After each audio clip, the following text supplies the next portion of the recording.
Start.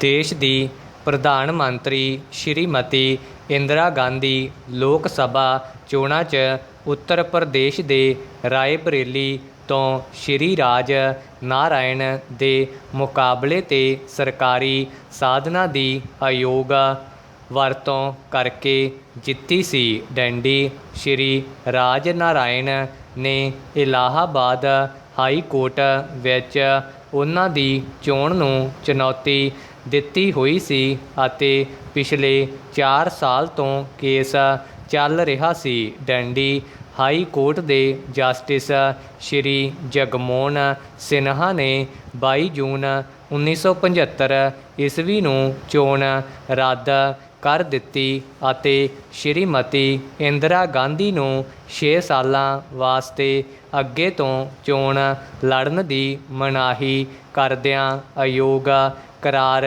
ਦੇ ਦਿੱਤਾ।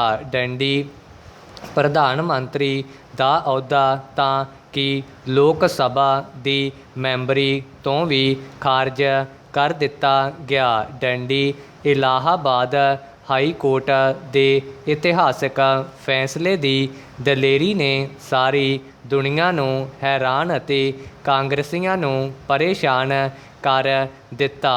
ਡੰਡੀ ਸ਼੍ਰੀਮਤੀ ਇੰਦਰਾ ਗਾਂਧੀ ਅਤੇ ਉਸ ਦਾ ਪਰਿਵਾਰ ਗਮ 'ਚ ਡੁੱਬ ਗਿਆ ਅਤੇ ਇਸ ਸਾਰੇ ਘਟਨਾਕ੍ਰਮ 'ਚ ਸੋਚਾਂ ਵਿੱਚ ਪਾ ਦਿੱਤਾ ਕਿ ਕੀ ਕਰਨ ਤੇ ਕੀ ਨਾ ਕਰਨ।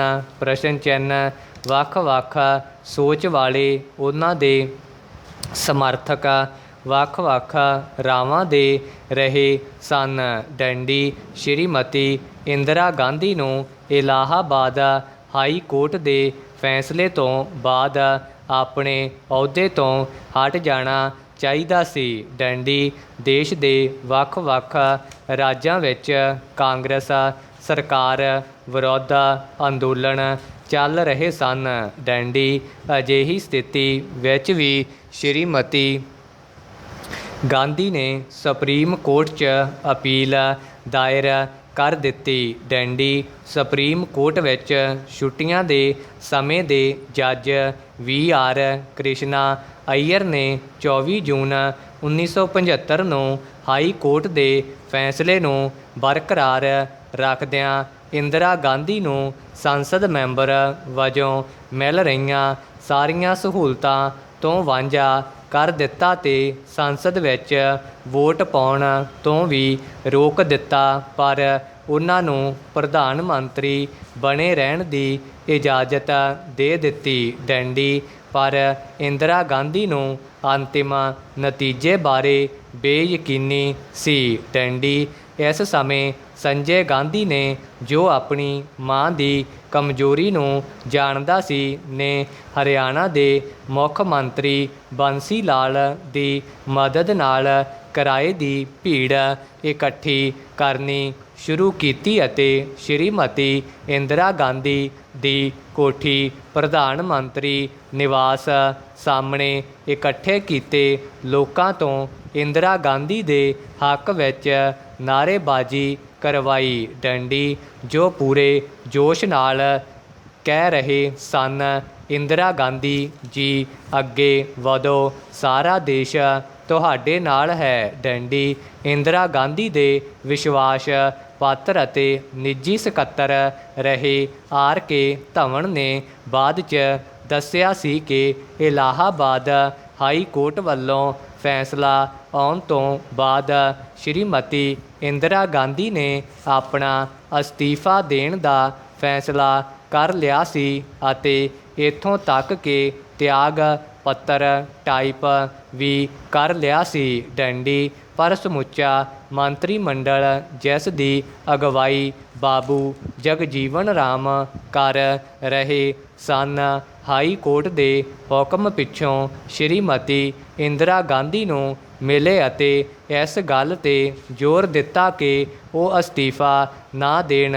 ਡੰਡੀ ਇਸ ਮੀਟਿੰਗ ਦੇ ਸਿੱਟੇ ਵਜੋਂ ਤਿਆਗ ਪੱਤਰ 'ਤੇ ਦਸਤਖਤ ਨਾ ਕੀਤੇ। ਡੰਡੀ ਸ਼੍ਰੀ ਧਵਨ ਦੇ ਕਹਿਣ ਅਨੁਸਾਰ ਸਿਧਾਰਥ ਸ਼ੰਕਰ ਰੇ, ਜੋ ਉਸ ਸਮੇਂ ਪੱਛਮੀ ਬੰਗਾਲ ਦਾ ਮੁੱਖ ਮੰਤਰੀ ਸੀ, ਐਮਰਜੈਂਸੀ ਦਾ ਮੁੱਖ ਘਾੜਾ ਸੀ। ਡੰਡੀ ਉਸ ਸਮੇਂ ਝੋਲੀ ਚੁੱਕ ਤੇ ਚਾਪਲੂਸ ਅਸਤੀਫਾ ਨਾ ਦੇਣ ਲਈ ਕਹਿ ਰਹੇ ਸਨ, ਸਗੋਂ ਦੇਸ਼ ਵਿੱਚ ਅੰਦਰੂਨੀ ਗੜਬੜ ਦਾ ਬਹਾਨਾ ਬਣਾ ਕੇ ਐਮਰਜੈਂਸੀ ਦਾ ਐਲਾਨ ਕਰਨ ਲਈ ਸਲਾਹ ਦੇ ਰਹੇ ਸਨ।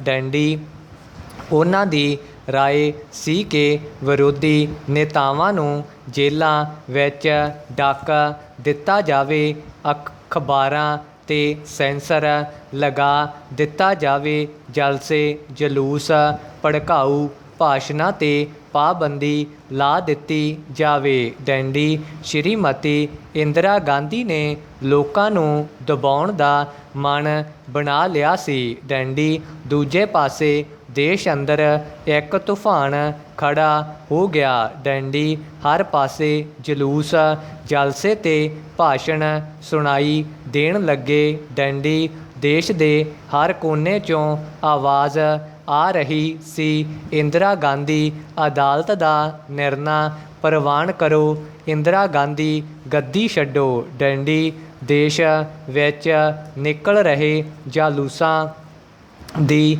ਅਗਵਾਈ ਸ਼੍ਰੀ ਜੈ ਪ੍ਰਕਾਸ਼ ਨਾਰਾਇਣ, ਸ਼੍ਰੀ ਮੋਰਾਰਜੀ ਦੇਸਾਈ, ਕਾਂਗਰਸ ਦੇ ਨੇਤਾ ਸ਼੍ਰੀ ਅਸ਼ੋਕ ਮਹਿਤਾ ਅਤੇ ਪੰਜਾਬ ਵਿੱਚ ਅਕਾਲੀ ਦਲ ਦੇ ਨੇਤਾ ਕਰ ਰਹੇ ਸਨ।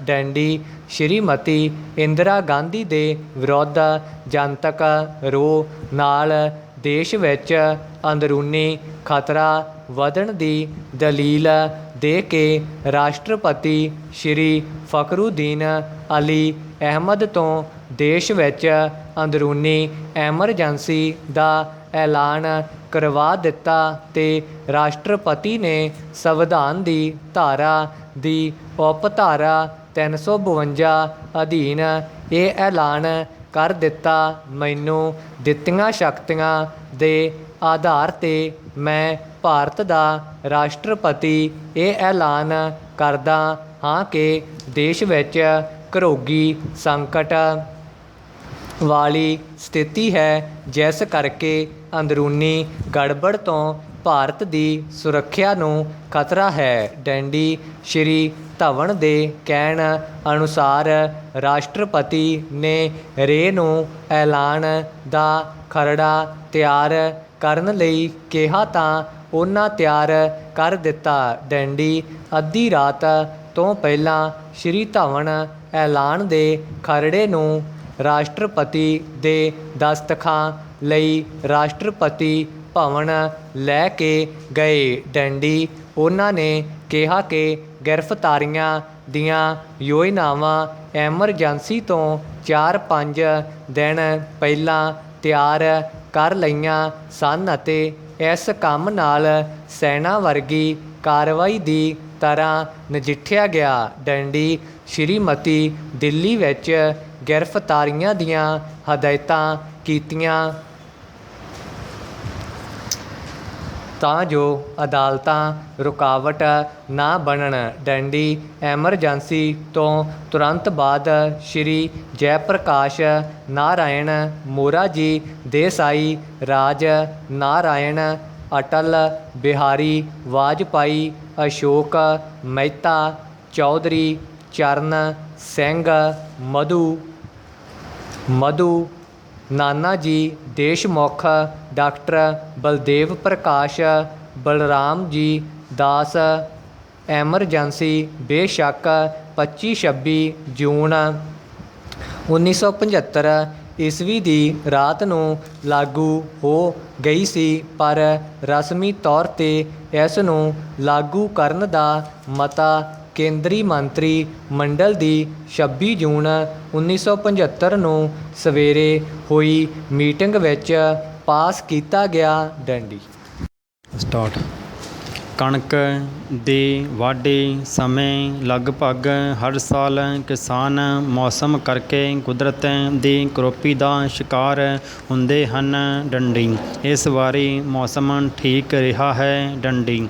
ਇਸ ਵਾਰੀ ਨਾ ਤਾਂ ਨੁਕਸਾਨ ਕਰਨ ਵਾਲੀ ਵਰਖਾ ਹੋਈ ਹੈ ਅਤੇ ਨਾ ਹੀ ਖਤਰਨਾਕ ਝੱਖੜ ਝੁੱਲੇ ਹਨ। ਡੰਡੀ। ਸਖਤ ਗਰਮੀ ਪੈਣ ਕਰਕੇ ਕਣਕ ਦੀ ਫਸਲ ਵੇਲੇ ਸਿਰ ਅਤੇ ਚੰਗੀ ਤਰ੍ਹਾਂ ਪੱਕ ਗਈ ਹੈ। ਡੰਡੀ। ਪਰ ਇਸ ਵਾਰ ਨਵਾਂ ਹੀ ਕਹਿਰ ਵਾਪਰਿਆ ਹੈ। ਡੰਡੀ। ਬਿਜਲੀ ਦੀਆਂ ਤਾਰਾਂ ਦੀ ਆਪਸੀ ਰਗੜ ਕਾਰਨ ਪੈਦਾ ਹੋਈਆਂ ਚੰਗਿਆੜੀਆਂ ਕਾਰਨ ਕਣਕ ਦੀ ਖੜੀ ਫਸਲ ਤਬਾਹ ਹੋ ਗਈ ਹੈ। ਡੰਡੀ। ਇਹ ਗੱਲ ਕਿਸੇ ਤੋਂ ਭੁੱਲੀ ਨਹੀਂ ਹੋਈ ਕਿ ਬਿਜਲੀ ਦੀਆਂ ਤਾਰਾਂ ਦੇ ਕੁਨੈਕਸ਼ਨ ਬਹੁਤੀ ਥਾਈਂ ਢਿੱਲੇ ਹਨ, ਜਿਸ ਕਰਕੇ ਹਵਾ ਵਗਣ ਕਾਰਨ ਇਹ ਸਪਾਰਕ ਕਰਦੇ ਜਾਂ ਚੰਗਿਆੜੇ ਸੁੱਟਦੇ ਰਹਿੰਦੇ ਹਨ। ਡੰਡੀ। ਹਰੀਆਂ ਫਸਲਾਂ ਵੇਲੇ ਤਾਂ ਇਸ ਦਾ ਕੋਈ ਨੁਕਸਾਨ ਨਹੀਂ ਹੁੰਦਾ, ਪਰ ਜਦੋਂ ਫਸਲ ਪੱਕ ਕੇ ਸੁੱਕ ਜਾਂਦੀ ਹੈ ਤਾਂ ਇੱਕ ਛੋਟੀ ਜਿਹੀ ਚੰਗਿਆੜੀ ਹੀ ਖੇਤਾਂ ਦੇ ਖੇਤ ਨਸ਼ਟ ਕਰ ਦਿੰਦੀ ਹੈ। ਡੰਡੀ। ਫਾਇਰ ਬ੍ਰਿਗੇਡ ਪਿੰਡਾਂ ਤੱਕ ਨਹੀਂ ਪਹੁੰਚਦੀ। ਡੰਡੀ। ਜੇਕਰ ਪਹੁੰਚ ਜਾਵੇ ਤਾਂ ਇਸ ਦੇ ਅਮਲੇ ਕੋਲ ਖੇਤਾਂ ਦੀ ਅੱਗ ਨੂੰ ਕੰਟਰੋਲ ਕਰਨ ਦੀ ਸਿਖਲਾਈ ਨਹੀਂ ਹੁੰਦੀ। ਡੰਡੀ। ਪਰਾ ਮੌਸਮ ਦੇ ਮਾਮਲੇ ਵਿੱਚ ਤਾਂ ਕਿਸਾਨਾਂ ਦੇ ਰੱਬ ਆਸਰੇ ਰਹਿਣ ਦੀ ਗੱਲ ਮੰਨੀ ਜਾ ਸਕਦੀ ਹੈ, ਪਰ ਇਸ ਗੱਲ ਦੀ ਸਮਝ ਨਹੀਂ ਆਉਂਦੀ ਕਿ ਬਿਜਲੀ ਦੀਆਂ ਤਾਰਾਂ ਕਾਰਨ ਹੁੰਦੇ ਨੁਕਸਾਨ ਨੂੰ ਰੱਬ ਦਾ ਭਾਣਾ ਕਿਉਂ ਮੰਨਿਆ ਜਾਵੇ। ਡੰਡੀ। ਇਸ ਲਈ ਇਸ ਕਿਸਮ ਦਾ ਬੰਦੋਬਸਤ ਕਰਨਾ ਚਾਹੀਦਾ ਹੈ ਜਿਸ ਅਨੁਸਾਰ ਅਜਿਹੇ ਨੁਕਸਾਨ ਦਾ ਸੰਬੰਧਿਤ ਕਿਸਾਨ ਨੂੰ ਮੁਆਵਜ਼ਾ ਮਿਲ ਸਕੇ। ਡੰਡੀ। ਇਸ ਦਾ ਸਭ ਤੋਂ ਵਧੀਆ ਹੱਲ ਇਹ ਹੋ ਸਕਦਾ ਹੈ ਕਿ ਫਸਲਾਂ ਦੇ ਲਾਜ਼ਮੀ ਬੀਮੇ ਦੀ ਸਕੀਮ ਲਾਗੂ ਕੀਤੀ ਜਾਵੇ। ਡੰਡੀ। ਫਸਲ ਦਾ ਬੀਮਾ ਕਰਵਾਉਣ ਜਾਂ ਨਾ ਕਰਵਾਉਣ ਦਾ ਫੈਸਲਾ ਕਿਸਾਨ ਉੱਪਰ ਨਹੀਂ ਛੱਡਿਆ ਜਾਣਾ ਚਾਹੀਦਾ, ਸਗੋਂ ਇਹ ਬੀਮਾ ਲਾਜ਼ਮੀ ਹੋਵੇ। ਡੰਡੀ। ਫਸਲ ਦੀ ਬਿਜਾਈ ਸਮੇਂ ਹੀ ਥੋੜ੍ਹੀ ਜਿਹੀ ਰਕਮ ਵਸੂਲ ਕਰਕੇ ਹਰ ਆਫਤ ਵਿਰੁੱਧ ਉਸ ਦਾ ਬੀਮਾ ਕਰ ਦਿੱਤਾ ਜਾਣਾ ਚਾਹੀਦਾ ਹੈ। ਡੰਡੀ। ਇਸ ਵਿੱਚ ਕੋਈ ਸ਼ੱਕ ਨਹੀਂ ਕਿ ਪੰਜਾਬ ਦਾ ਕਿਸਾਨ ਹਾਲੇ ਤੱਕ ਬੀਮੇ ਦੇ ਸੰਕਲਪ ਤੋਂ ਚੰਗੀ ਤਰ੍ਹਾਂ ਵਾਕਫ ਨਹੀਂ ਹੈ। ਡੰਡੀ। ਇਸ ਲਈ ਇਹ ਚੰਗਾ ਹੋਵੇਗਾ ਕਿ ਸਰਕਾਰ ਵੱਲੋਂ ਫਸਲਾਂ ਲਈ ਬੀਮਾ ਸਕੀਮ ਨੂੰ ਜਲਦੀ ਤੋਂ ਜਲਦੀ ਲਾਗੂ ਕੀਤਾ ਜਾਵੇ ਅਤੇ ਕਿਸਾਨ ਨੂੰ ਅਣਕਿਆਸੇ ਨੁਕਸਾਨ ਤੋਂ ਬਚਾਉਣ ਦੇ ਯਤਨ ਕੀਤੇ ਜਾਣ। ਡੰਡੀ। ਪਸ਼ੂ ਹਰ ਇੱਕ ਦੇਸ਼ ਦਾ ਵੱਡਾ ਧਨ ਹੁੰਦੇ ਹਨ, ਕਿਉਂਕਿ ਮਨੁੱਖ ਜਾਤੀ ਦਾ ਰਹਿਣ ਸਹਿਣ ਅਤੇ ਜੀਵਨ ਬਹੁਤ ਹੱਦ ਤੱਕ ਪਸ਼ੂਆਂ ਦੀਆਂ ਨਿਯਮਤਾਂ 'ਤੇ ਆਧਾਰਿਤ ਹੈ। ਡੰਡੀ। ਪਸ਼ੂ ਮਨੁੱਖਤਾ ਲਈ ਕਈ ਤਰ੍ਹਾਂ ਨਾਲ ਲਾਭਦਾਇਕ ਸਾਬਤ ਹੁੰਦੇ ਹਨ। ਡੰਡੀ। ਮਿਸਾਲ ਵਜੋਂ ਬੇਅੰਤ ਦੁੱਧ ਜੋ ਇਨਸਾਨ ਲਈ ਵਰਤਿਆ ਜਾ ਰਿਹਾ ਹੈ, ਉਹ ਪਸ਼ੂਆਂ ਦੀ ਹੀ ਦੇਣ ਹੈ। ਡੰਡੀ। ਸੋ ਪਸ਼ੂ ਸਾਡੀ ਖੁਰਾਕ ਦਾ ਸਾਧਨ ਹੀ ਨਹੀਂ ਬਣਦੇ, ਸਗੋਂ ਸਾਡੀਆਂ ਕਈ ਹੋਰ ਲੋੜਾਂ ਵੀ ਪੂਰੀਆਂ ਕਰਦੇ ਹਨ, ਜਿਵੇਂ ਇਹਨਾਂ ਦੇ ਚਮੜੇ ਦੀਆਂ ਜੁੱਤੀਆਂ ਬਣਾਈਆਂ ਜਾਂਦੀਆਂ ਹਨ, ਵਾਲਾਂ ਅਰਥਾਤ ਉਹਨਾਂ ਦੇ ਗਰਮ ਕੱਪੜੇ ਇਨਸਾਨ ਬੜੇ ਸ਼ੌਂਕ ਨਾਲ ਪਹਿਨਦਾ ਹੈ। ਖੇਤੀਬਾੜੀ ਦੇ ਮਹੱਤਵਪੂਰਨ ਕੰਮ ਵਿੱਚ ਯੁਗਾਂ ਤੋਂ ਪਸ਼ੂ ਮਨੁੱਖ ਜਾਤੀ ਦੀ ਸੇਵਾ ਕਰਦਾ ਚਲਿਆ ਆ ਰਿਹਾ ਹੈ। ਇੱਥੋਂ ਤੱਕ ਕਿ ਪਸ਼ੂਆਂ ਦੀਆਂ ਹੱਡੀਆਂ ਵੀ ਬੇਕਾਰ ਨਹੀਂ ਜਾਂਦੀਆਂ। ਡੰਡੀ ਇਹ ਵੀ ਵਰਣਨਯੋਗ ਹੈ ਕਿ ਕਈ ਪਸ਼ੂਆਂ ਦਾ ਮੀਟ ਅਸੀਂ ਬੜੇ ਸ਼ੌਂਕ ਨਾਲ ਖਾਂਦੇ ਹਾਂ, ਜਿਵੇਂ ਬੱਕਰਾ, ਸੂਰ, ਮੁਰਗੀ, ਹਿਰਨ, ਮੱਛੀ ਅਤੇ ਕਬੂਤਰ ਦਾ ਮੀਟ। ਡੰਡੀ ਆਸਟ੍ਰੇਲੀਆ ਇੱਕ ਵਿਸ਼ਾਲ ਦੇਸ਼ ਹੈ। ਡੰਡੀ ਇਸ ਦੇਸ਼ ਦੀ ਆਰਥਿਕਤਾ ਦਾ ਬਹੁਤ ਵੱਡਾ ਭਾਗ ਭੇਡਾਂ ਦੀ ਉੱਨ 'ਤੇ ਆਧਾਰਿਤ ਹੈ। ਡੰਡੀ ਤਕਰੀਬਨ ਹਰ ਦੇਸ਼ ਨੂੰ ਆਸਟ੍ਰੇਲੀਆ ਉੱਨ ਦੀ ਐਕਸਪੋਰਟ ਕਰਦਾ ਹੈ। ਡੰਡੀ ਉੱਤਰੀ ਅਤੇ ਦੱਖਣੀ ਧਰੁਵ 'ਤੇ ਵਸਦੇ ਲੋਕਾਂ ਦਾ ਆਹਾਰ 90% ਪਸ਼ੂਆਂ ਦੇ ਮੀਟ 'ਤੇ ਆਧਾਰਿਤ ਹੈ। ਡੰਡੀ ਇਸ ਇਲਾਕੇ ਵਿੱਚ ਰੇਡੀਅਰ ਨਾਮੀ ਪਸ਼ੂ ਪਾਇਆ ਜਾਂਦਾ ਹੈ। ਡੰਡੀ ਰੇਡੀਅਰ ਆਵਾਜਾਈ ਦੇ ਸਾਧਨ ਲਈ ਵਰਤਿਆ ਜਾਂਦਾ ਹੈ ਅਤੇ ਇਸ ਦੇ ਮੀਟ ਤੋਂ ਹੀ ਉੱਥੋਂ ਦੀ ਤਕਰੀਬਨ ਸਾਰੀ ਜਨਤਾ ਪਲਦੀ ਹੈ। ਭਾਵੇਂ ਵਰਤਮਾਨ ਸਮੇਂ ਅੰਦਰ ਕੁਝ ਹੋਰ ਵਸਤਾਂ ਜਿਵੇਂ ਚਾਹ, ਕਾਫੀ ਆਦਿ ਉੱਥੇ ਵਰਤੀਆਂ ਜਾਣ ਲੱਗ ਪਈਆਂ ਹਨ। ਡੰਡੀ ਪਸ਼ੂਆਂ ਦੀਆਂ ਜ਼ਿਆਦਾ ਫਾਇਦੇਮੰਦ ਨਸਲਾਂ ਵਿੱਚੋਂ ਮੱਝ, ਗਾਂ, ਬਲਦ, ਘੋੜਾ, ਊਠ, ਭੇਡ, ਬੱਕਰੀ ਆਦਿ ਹਨ। ਡੰਡੀ ਪਾਕਿਸਤਾਨ ਬਣਨ ਨਾਲ ਪਹਿਲਾਂ 1947 ਵਿੱਚ ਅਤੇ ਹਰਿਆਣਾ ਰਾਜ ਕਾਇਮ ਹੋਣ ਨਾਲ 1966 ਵਿੱਚ ਦੂਜੀ ਵਾਰ ਪੰਜਾਬ ਰਾਜ ਦਾ ਖੇਤਰਫਲ ਘਟਾਇਆ ਗਿਆ, ਜਿਸ ਕਾਰਨ ਹੋਰ ਕਈ ਪ੍ਰਕਾਰ ਦੀਆਂ ਕਮੀਆਂ ਆਉਣ ਦੇ ਨਾਲ ਨਾਲ ਪਸ਼ੂ ਧਨ ਦੀ ਘਾਟ ਵਧੇਰੇ ਕਰਕੇ ਵੇਖਣ ਵਿੱਚ ਆਈ। ਡੰਡੀ ਇਸ ਸੰਕਟ 'ਤੇ ਕਾਬੂ ਪਾਉਣ ਲਈ ਸਾਡੀ ਸਰਕਾਰ ਨੇ ਕਈ ਤਰ੍ਹਾਂ ਦੇ ਪ੍ਰੋਜੈਕਟ ਆਰੰਭ ਕੀਤੇ ਹੋਏ ਹਨ। ਡੰਡੀ ਪਾਰਾ ਪੰਜਾਬ ਰਾਜ ਵਿੱਚ ਭੇਡਾਂ ਵਧੇਰੇ ਕਰਕੇ ਬਠਿੰਡੇ, ਸੰਗਰੂਰ, ਫਿਰੋਜ਼ਪੁਰ ਅਤੇ ਪਟਿਆਲਾ ਜ਼ਿਲ੍ਹੇ ਵਿੱਚ ਮਿਲਦੀਆਂ ਹਨ। ਡੰਡੀ ਇਹਨਾਂ ਜ਼ਿਲ੍ਹਿਆਂ ਵਿੱਚ ਉੱਨ ਦੀ ਤੀਬਰਤਾ ਪ੍ਰਾਪਤ ਕਰਨ ਲਈ ਤੀਬਰ ਭੇਡ ਅਤੇ ਉੱਨ ਵਿਕਾਸ ਪ੍ਰੋਜੈਕਟ ਚਾਲੂ ਕੀਤਾ ਗਿਆ ਹੈ। ਡੰਡੀ ਪੰਜਾਬ ਦੇ ਪਹਾੜੀ ਇਲਾਕਿਆਂ ਵਿੱਚ ਉੱਨ ਦੀਆਂ ਲੋੜਾਂ ਦੀ ਪੂਰਤੀ ਲਈ ਇੱਕ ਵੱਡਾ ਫਾਰਮ ਜ਼ਿਲ੍ਹਾ ਗੁਰਦਾਸਪੁਰ ਵਿੱਚ ਕਾਇਮ ਕੀਤਾ ਗਿਆ ਹੈ। ਡੰਡੀ ਕਿਸਾਨਾਂ ਨੂੰ ਉੱਨ ਦਾ ਵਾਜਬ ਮੁੱਲ ਦਿਵਾਉਣ ਅਤੇ ਵਿਦੇਸ਼ੀ ਮੁਦਰਾ ਬਚਾਉਣ ਲਈ ਲੁਧਿਆਣੇ ਵਿਖੇ ਸਰਕਾਰੀ ਉੱਨ ਗ੍ਰੇਡਿੰਗ ਸੈਂਟਰ ਖੋਲ੍ਹਿਆ ਗਿਆ ਹੈ। ਡੰਡੀ ਜੋ ਸਫਲਤਾਪੂਰਵਕ ਚੱਲ ਰਿਹਾ ਹੈ। ਡੰਡੀ ਇਸ ਤੋਂ ਇਲਾਵਾ ਪੰਜਾਬ ਰਾਜ ਵਿੱਚ ਮੁਰਗੀ ਪਾਲਣ ਉਦਯੋਗ ਨੇ ਬਹੁਤ ਵਿਕਾਸ ਕੀਤਾ ਹੈ। ਡੰਡੀ ਵਰਤਮਾਨ ਸਮੇਂ ਅੰਦਰ ਪੰਜਾਬ ਰਾਜ ਵਿੱਚ 4 ਮੁਰਗੀ ਪਾਲਣ ਬਰੀਡਿੰਗ ਫਾਰਮ ਹਨ, ਜੋ ਗੁਰਦਾਸਪੁਰ, ਜਲੰਧਰ, ਪਟਿਆਲਾ ਅਤੇ ਮਲੇਰਕੋਟਲਾ ਵਿਖੇ ਕਾਇਮ ਹਨ। ਡੰਡੀ ਪ੍ਰਾਈਵੇਟ ਮੁਰਗੀ ਪਾਲਣ ਸੈਂਟਰਾਂ ਦਾ ਵੀ ਸ਼ੁਮਾਰ ਨਹੀਂ ਹੈ। ਡੰਡੀ ਪਸ਼ੂਆਂ ਦੀਆਂ ਬਿਮਾਰੀਆਂ 'ਤੇ ਕਾਬੂ ਪਾਉਣ ਲਈ ਪੰਜਾਬ ਰਾਜ ਪਸ਼ੂ ਹਸਪਤਾਲ, ਪਸ਼ੂ ਡਿਸਪੈਂਸਰੀਆਂ ਅਤੇ ਕੁਝ ਚੱਲਦੀਆਂ ਫਿਰਦੀਆਂ ਡਿਸਪੈਂਸਰੀਆਂ ਕੰਮ ਕਰ ਰਹੀਆਂ ਹਨ। ਡੰਡੀ ਇਸ ਸਭ ਕੁਝ ਦੇ ਬਾਵਜੂਦ ਸਾਡੇ ਦੇਸ਼ ਵਿੱਚ ਪਸ਼ੂ ਧਨ ਦਾ ਵਿਕਾਸ ਅਜੇ ਇੰਨੀ ਵੱਡੀ ਪੱਧਰ 'ਤੇ ਨਹੀਂ ਹੋਇਆ ਜਿੰਨਾ ਹੋ ਸਕਦਾ ਹੈ। ਡੰਡੀ ਸੋ ਪਸ਼ੂ ਧਨ ਹਰ ਦੇਸ਼ ਦੀ ਆਰਥਿਕਤਾ ਦਾ ਵੱਡਾ ਆਧਾਰ ਕਿਹਾ ਜਾ ਸਕਦਾ ਹੈ। ਡੰਡੀ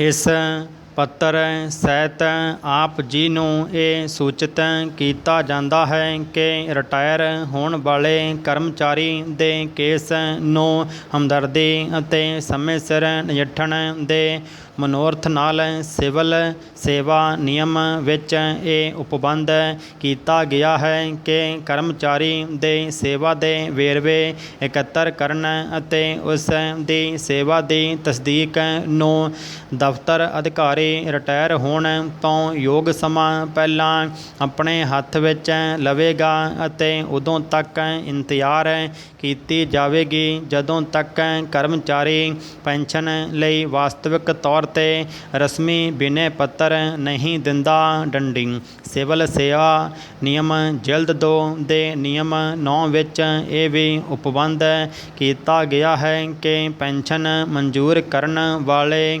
ਅਧਿਕਾਰੀ ਦੀ ਵਿਸ਼ੇਸ਼ ਤੌਰ 'ਤੇ ਇਹ ਜ਼ਿੰਮੇਵਾਰੀ ਹੈ ਕਿ ਉਹ ਇਸ ਗੱਲ ਨੂੰ ਯਕੀਨੀ ਬਣਾਵੇ ਕਿ ਪੈਨਸ਼ਨ ਨਾਲ ਸੰਬੰਧਿਤ ਬਿਨੈ ਪੱਤਰ ਉਸ ਦੇ ਹੁਕਮਾਂ ਸਹਿਤ ਆਡਿਟ ਅਫਸਰ ਨੂੰ ਕਾਫੀ ਸਮਾਂ ਪਹਿਲਾਂ ਭੇਜਿਆ ਜਾਵੇ ਤਾਂ ਜੋ ਉਸ ਦੁਆਰਾ ਪੈਨਸ਼ਨ ਅਦਾਇਗੀ ਦੇ ਹੁਕਮ ਜਾਰੀ ਕੀਤੇ ਜਾ ਸਕਣ, ਨਾ ਕਿ ਅਫਸਰ ਦੇ ਰਿਟਾਇਰ ਹੋਣ ਦੀ ਮਿਤੀ ਤੋਂ ਮਗਰੋਂ। ਡੰਡੀ ਇੱਥੇ ਇਹ ਵੀ ਜਾਣਕਾਰੀ ਹਿੱਤ ਲਿਖਿਆ ਜਾਂਦਾ ਹੈ ਕਿ ਪੰਜਾਬ ਸਰਕਾਰ ਵਿੱਤ ਵਿਭਾਗ ਦੀ 1966 ਵਿੱਚ ਜਾਰੀ ਹੋਈ ਅਧਿਸੂਚਨਾ ਅਨੁਸਾਰ ਦਫ਼ਤਰਾਂ ਦੇ ਜਿਹੜੇ ਅਧਿਕਾਰੀ ਰਿਟਾਇਰ ਹੋਣ ਵਾਲੇ ਕਰਮਚਾਰੀ ਦੇ ਸਮੇਂ ਸਿਰ ਪੈਨਸ਼ਨ ਪੱਤਰਾਂ ਨੂੰ ਤਿਆਰ ਕਰਨ ਦਾ ਕੰਮ ਸ਼ੁਰੂ ਨਹੀਂ ਕਰਦੇ ਜਾਂ ਲੋੜੀਂਦੀ ਕਾਰਵਾਈ ਹਿੱਤ ਆਡਿਟ ਨੂੰ ਨਹੀਂ ਭੇਜਦੇ,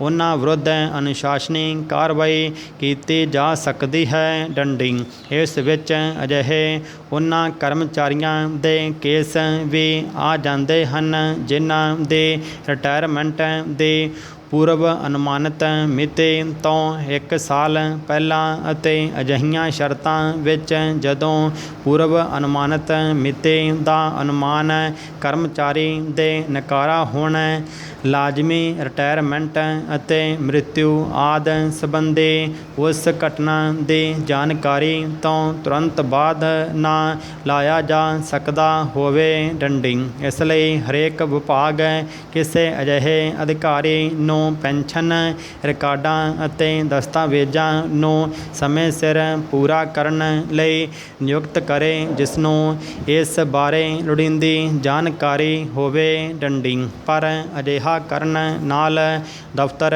ਦਾ ਮੁੱਖ ਅਧਿਕਾਰੀ ਜ਼ਿੰਮੇਵਾਰੀ ਤੋਂ ਮੁਕਤ ਨਹੀਂ ਹੋਵੇਗਾ। ਡੰਡੀ ਪੈਨਸ਼ਨ ਕਾਰਵਾਈ ਨੂੰ ਸੌਖਾ ਅਤੇ ਸਰਲ ਬਣਾਉਣ ਲਈ ਪੈਨਸ਼ਨ ਮਨਜ਼ੂਰ ਕਰਨ ਵਾਲਾ ਅਧਿਕਾਰੀ ਪੈਨਸ਼ਨ ਨਾਲ ਸੰਬੰਧਿਤ ਬਿਨੈ ਪੱਤਰ ਆਡਿਟ ਅਫਸਰ ਨੂੰ ਭੇਜਣ ਤੋਂ ਪਹਿਲਾਂ ਲੋੜੀਂਦੀ ਤਸਦੀਕ ਤੋਂ ਬਾਅਦ ਪੈਨਸ਼ਨ ਬਿਨੈ ਪੱਤਰ ਵਿੱਚ ਦਰਜ ਹੁਕਮ ਦੇ ਆਧਾਰ 'ਤੇ ਪੈਨਸ਼ਨ ਅਦਾਇਗੀ ਹੁਕਮ ਜਾਰੀ ਕਰੇਗਾ। ਡੰਡੀ ਉਹਨਾਂ ਸੂਰਤਾਂ ਵਿੱਚ ਜਦੋਂ ਕੁਝ ਕਾਰਨਾਂ ਕਰਕੇ ਪੈਨਸ਼ਨ ਮਨਜ਼ੂਰ ਕਰਨ ਵਾਲੇ ਅਧਿਕਾਰੀ ਲਈ ਪੈਨਸ਼ਨ ਦੇਣ ਲਈ ਅੰਤਿਮ ਹੁਕਮ ਦਰਜ ਕਰਨੇ ਸੰਭਵ ਨਾ ਹੋਣ ਤਾਂ ਆਡਿਟ ਅਫਸਰ ਨੂੰ ਪੂਰਵ ਅਨੁਮਾਨਿਤ ਪੈਨਸ਼ਨ ਜਾਂ ਗ੍ਰੈਚੁਟੀ ਦੇਣ ਲਈ ਅੰਤਿਮ ਸਿਫਾਰਸ਼ ਕਰਨੀ ਚਾਹੀਦੀ ਹੈ। ਡੰਡੀ ਇਹ ਵੀ ਵੇਖਿਆ ਗਿਆ ਹੈ ਕਿ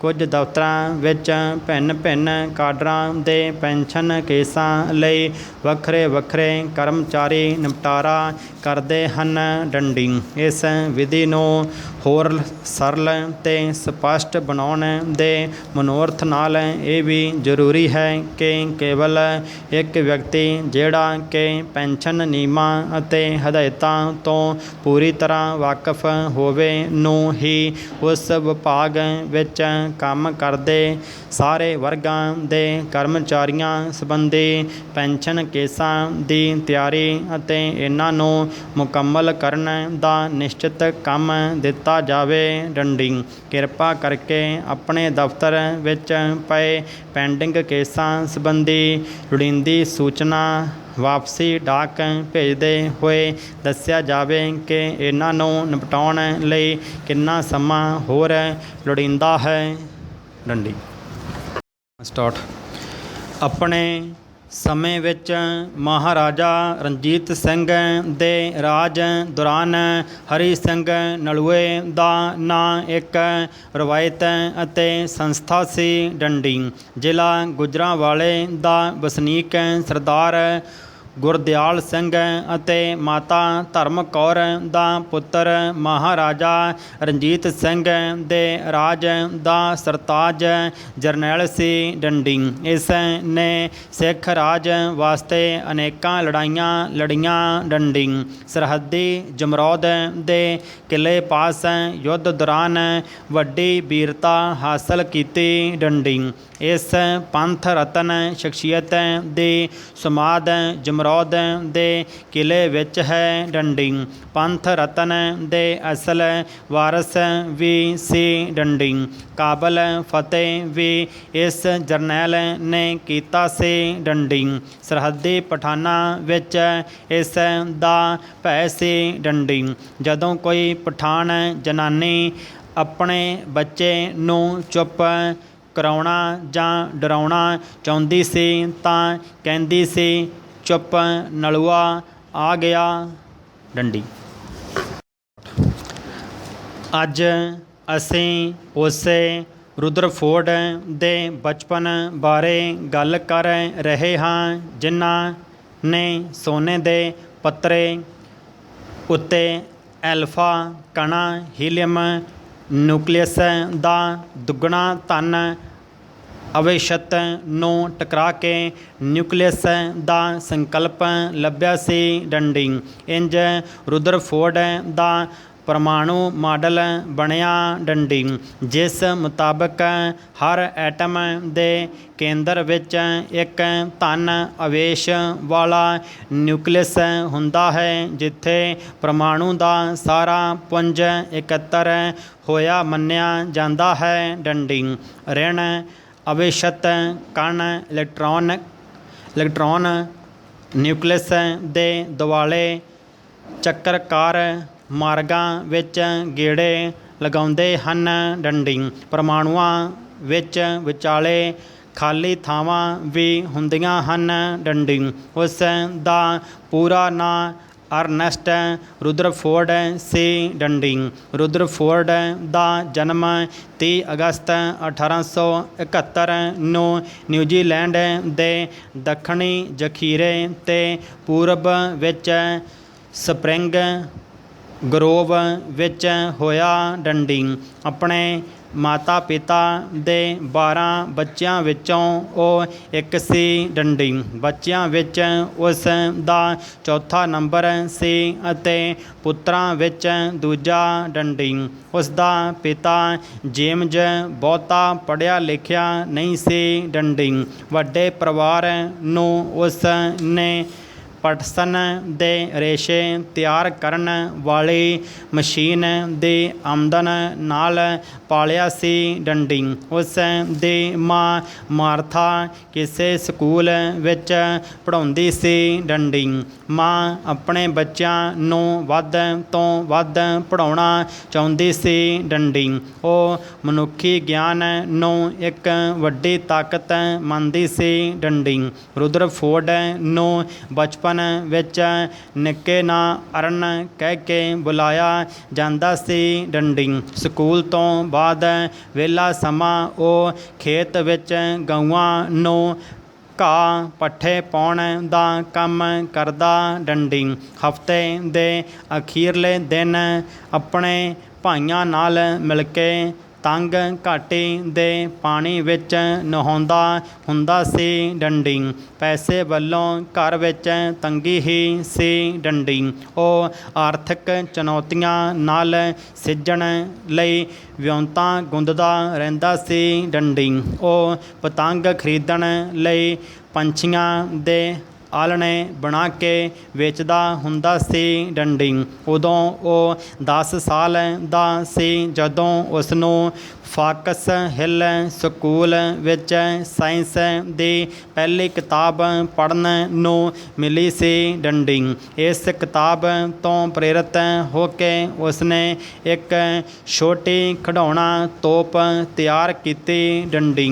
ਇਸ ਨੂੰ ਦੇਖ ਕੇ ਉਸ ਦਾ ਪਰਿਵਾਰ ਦੰਗ ਰਹਿ ਗਿਆ ਸੀ ਡੰਡੀ। ਉਸ ਨੇ ਮੁੱਢਲੀ ਪੜ੍ਹਾਈ ਸਰਕਾਰੀ ਸਕੂਲ ਤੋਂ ਹੀ ਕੀਤੀ ਸੀ ਡੰਡੀ। ਫਿਰ ਵਜ਼ੀਫਾ ਮਿਲਣ ਨਾਲ ਸੰਨ 1887 ਵਿੱਚ ਉਹ ਨੈਲਸਨ ਕਾਲਜੀਏਟ ਸਕੂਲ ਵਿੱਚ ਦਾਖਲ ਹੋਇਆ ਡੰਡੀ। ਇੱਥੇ ਉਹ ਰਗਬੀ ਫੁੱਟਬਾਲ ਦੀ ਇੱਕ ਖੇਡ 1899 ਤੱਕ ਖੇਡਦਾ ਰਿਹਾ ਡੰਡੀ।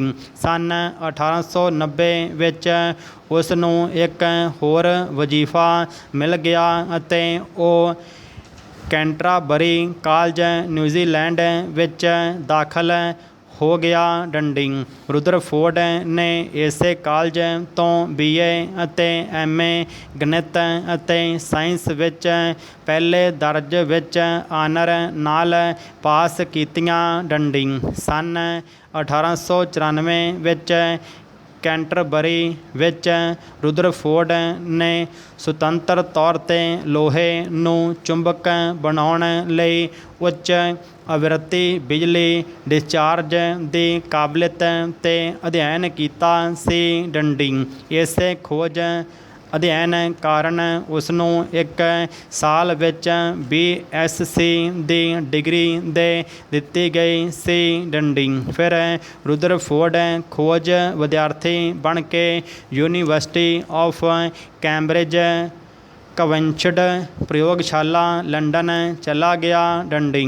ਰੁਦਰਫੋਰਡ ਨੂੰ ਤੱਤਾਂ ਦਾ ਵਿਘਟਨ ਅਤੇ ਰੇਡੀਓ ਧਰਮੀ ਪਦਾਰਥਾਂ ਦਾ ਰਸਾਇਣਕ ਅਧਿਐਨ 'ਤੇ ਸੰਨ 1908 ਦਾ ਕੈਮਿਸਟਰੀ ਦਾ ਨੋਬਲ ਪੁਰਸਕਾਰ ਮਿਲਿਆ ਸੀ ਡੰਡੀ। ਉਹ 19 ਅਕਤੂਬਰ 1937 ਨੂੰ ਕੈਂਬਰਿਜ ਵਿੱਚ ਸਾਥੋਂ ਸਦਾ ਲਈ ਵਿਛੜ ਗਿਆ ਡੰਡੀ।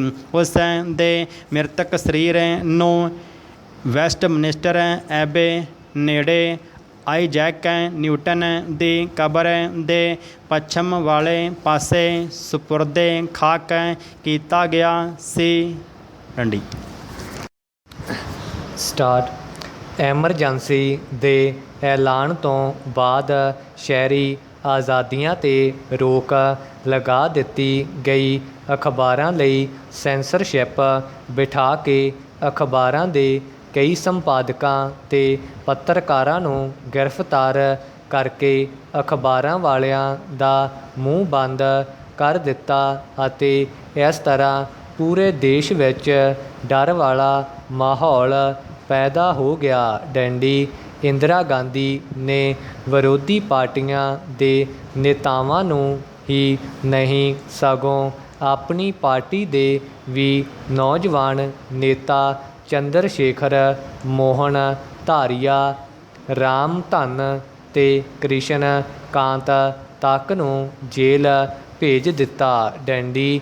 ਪੰਜਾਬ ਵਿੱਚ ਕਾਂਗਰਸੀ ਮੁੱਖ ਮੰਤਰੀ ਗਿਆਨੀ ਜੈਲ ਸਿੰਘ ਦੀ ਅਗਵਾਈ ਵਿੱਚ ਸਰਕਾਰ ਚੱਲ ਰਹੀ ਸੀ ਡੰਡੀ। ਉਸ ਸਮੇਂ ਪੰਜਾਬ ਵਿੱਚ ਵਿਰੋਧੀ ਪਾਰਟੀ ਸ਼੍ਰੋਮਣੀ ਅਕਾਲੀ ਦਲ ਸੀ ਡੰਡੀ। ਪੰਜਾਬ ਵਿੱਚ ਸਰਕਾਰ ਨੇ ਸ਼੍ਰੋਮਣੀ ਅਕਾਲੀ ਦਲ ਦੇ ਕਿਸੇ ਨੇਤਾ ਨੂੰ ਗ੍ਰਿਫਤਾਰ ਨਹੀਂ ਸੀ ਕੀਤਾ, ਜਦ ਕਿ ਸ਼੍ਰੋਮਣੀ ਅਕਾਲੀ ਦਲ ਨੇ ਸ਼੍ਰੀ ਜੈ ਪ੍ਰਕਾਸ਼ ਨਾਰਾਇਣ ਦੇ ਲੁਧਿਆਣਾ ਆਉਣ 'ਤੇ ਦੇਸ਼ ਦੀ ਸਭ ਤੋਂ ਵੱਡੀ ਰੈਲੀ ਕੀਤੀ ਸੀ ਡੰਡੀ। ਪੰਜਾਬ ਅੰਦਰ ਗਿਆਨੀ ਜੈਲ ਸਿੰਘ ਸਰਕਾਰ ਨੇ ਜਨਸੰਘੀਆਂ CPM, CPI, ML ਸਮਾਜਵਾਦੀ ਪਾਰਟੀ ਦੇ ਨੇਤਾਵਾਂ ਨੂੰ ਗ੍ਰਿਫਤਾਰ ਕਰ ਲਿਆ ਡੰਡੀ। ਪੰਜਾਬ ਵਿੱਚ 150 ਦੇ ਕਰੀਬ ਰਾਜਸੀ ਨੇਤਾ ਅਤੇ 500 ਦੇ ਕਰੀਬ ਸਰਗਰਮ ਪਾਰਟੀ ਵਰਕਰਾਂ ਨੂੰ ਗ੍ਰਿਫਤਾਰ ਕੀਤਾ ਗਿਆ ਡੰਡੀ।